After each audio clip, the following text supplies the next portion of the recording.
polls came out, and for me, I thought it was pretty cool. I mean, to be recognized on the list in the state of Minnesota, there's tons of football teams, so that pumped me up, just to not think that was just a personal belief that within our team we thought we were good, that, others thought that we could play some ball as well. I thought we probably should have been ahead of maybe a team or two on the list originally and kind of through the year, but that all proves itself out.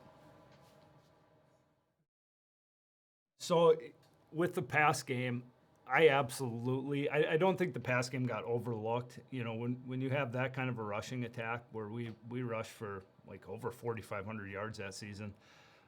So the passing game, I don't want to say we didn't need it, but absolutely, if we had decided to run a different offense that year, I think our passing game would have been unbelievable. Matt Sober could throw the ball. You look at that pass he made in the state championship game to Schustrom. Now imagine you split Moats out, you put Schustrom out there, you leave Weiss in the backfield, you got Hagen at tight end, you got Feir you can use, you got Nick Berg you can use. I think had we chose to be a passing team with our offensive line that could pass block as well, I think we could have dominated in the pass game had we chosen to. As the season went on, yeah, I wanted another shot at Breck. I think if we would have got another shot at Breck, I think we would have destroyed them. We would have all came out and it would have been, look, we're going to avenge this loss that we had and show everybody that we can bounce back from adversity.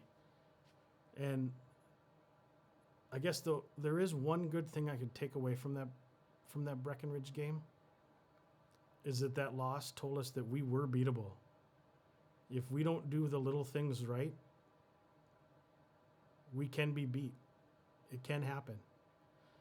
And for me personally, as much as I hate to say it was a loss to Breck, I'm glad it happened during the season and not during a playoff game.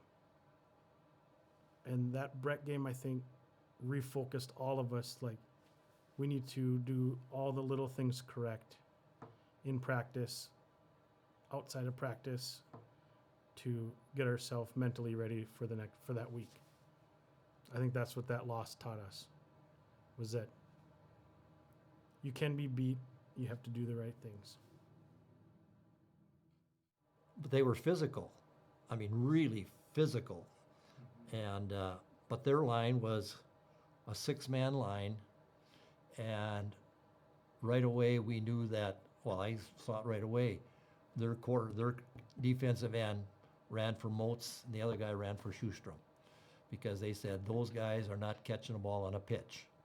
Well, the minute that happens, I knew that our ends didn't have to release, so to speak.